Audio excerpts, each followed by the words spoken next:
one d4 and now adjusts all his pieces before pressing the clock. That's important. You need to adjust your pieces in your time. And Vincent instantly responds back with knight to f6. Now adjusting the clock.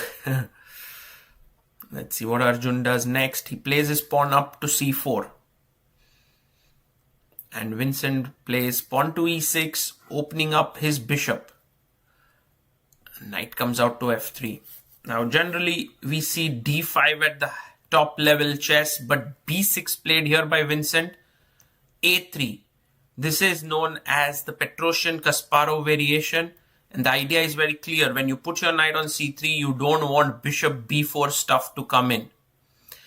For that, you are actually spending a valuable tempo in the opening, playing your pawn to a3, but that's okay. Now the main move here is pawn to d5, but Vincent goes knight e4. He's trying to be a little bit, tricky there, playing an opening that's not super well known. Knight takes e4 taken, bishop takes on e4.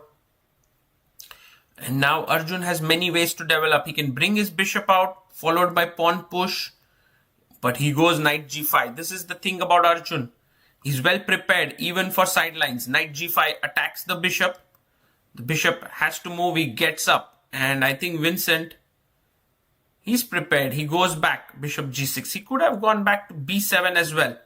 But I guess he wants to keep the bishop on this diagonal. And now Arjun says, well, your loss is my gain. I'm going to take up this diagonal for my bishop.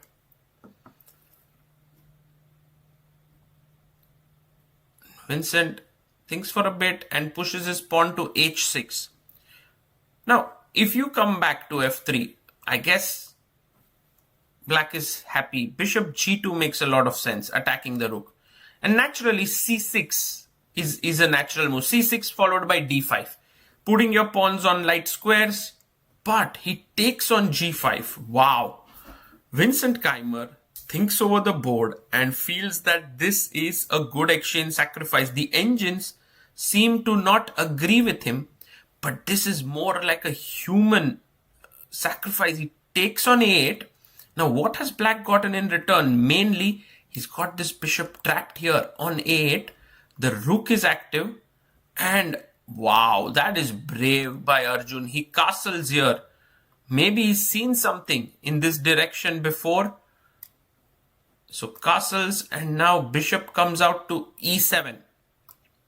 There are no games played in this position. And Arjun rightly blasts open the center with pawn to d5. If his bishop comes back here, Vincent can resign, because he then would be a clear exchange down. But for now, Vincent is keeping this structure intact, keeping this bishop close. That's very important for him. Arjun plays bishop to e3. And maybe he wants to play like slowly bishop d4 maybe. Queen could come in up there. And a6 played here by Vincent. A big mistake. A huge mistake, because he's missed queen d4 as a move, attacking b6 and g7. I don't know if Arjun spots it, but it would be a huge move if Arjun spots this one. Of course he does. Queen d4. And this is actually game over for Vincent Keymer. Arjun gets up. He's super happy. You can see it. You can sense it. Okay, firstly, this is hanging. So you need to actually go and pick up this bishop, or else why did you even play this in first place? Queen takes g7, going in the other direction. Now the rook is hanging. If you come up, there's a check. So that's the reason why he goes rook f8. Now, yes, the bishop is trapped. Finally, Vincent got what he wanted. This is the reason why he played this entire idea. But the price that he has to pay is huge. Bishop takes c6 by Arjun. D takes c6. And d takes e6 played. Beautiful. So now if fe, g6 is hanging. Okay, so you can't do that. You can't develop your knight easily. You can't touch this pawn. So Vincent comes back to b7. with his queen. And maybe it's time to get your rook into the game. Rook a d1 is what I would think is a good idea. Arjun, on the other hand, feels the other rook will do much better. And I guess he is right here. Rook fd1. Vincent finally plays c5. He wants his knight to get into the position with knight c6. And rook to d5 is perhaps a very good move because you want to get your final rook into the game, doubling, putting pressure here. Everything works just perfectly.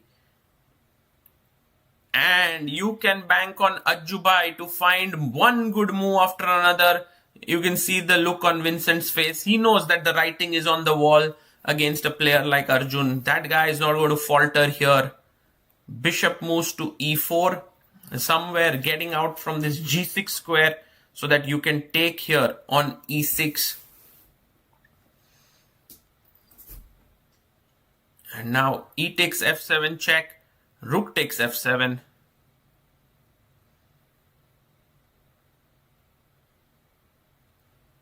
He goes for a check here. Queen h8.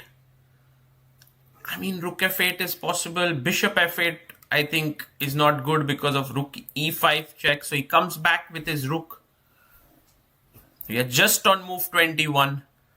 And Arjun has a decisive advantage. The queen h5 check. Sees it. Spots it.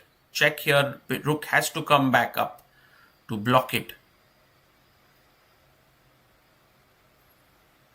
And now this very cool move. Rook e5. Attacking here. Queen h8 check is in the air. e4 bishop under pressure. Like you can't play knight c6. I'll just pick up the bishop. So nothing is moving for black.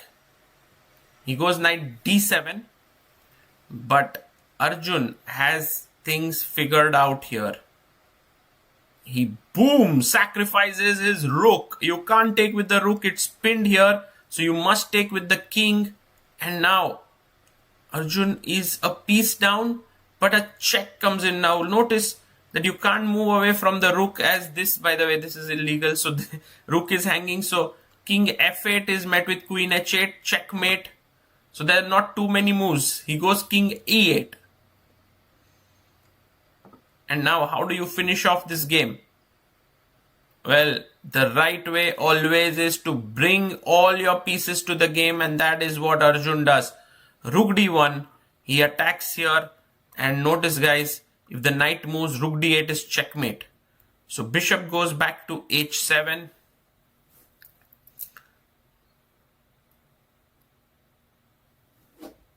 I think Arjun simply feels it. I mean, even if he didn't have the attack, he has 4 pawns for a piece, which is materially just perfect. But I think he just senses it that it's over. Queen h6, beautiful move. Threatening a check here. And yeah, this is done and dusted. How do you even, like, this queen wants to get into the game. Queen e4 maybe. Bishop f5 played. I mean, if you played your queen here in the center, then just rook d3 to rook e3 is also very strong. So bishop f5, stopping queen e6 business. But now, I guess, queen h8, rook d5, getting the rook into the game. Nice. It's been I think one of the most amazing games by Arjun here. Rook h7 played. The queen has not too many squares if you look at it. So queen d6 played. Bishop h3.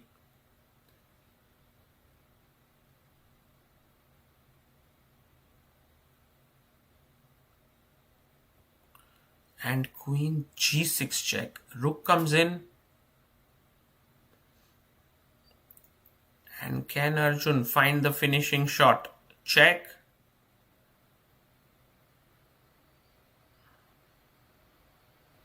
Rook f8. And now a very, very cool move is queen g7.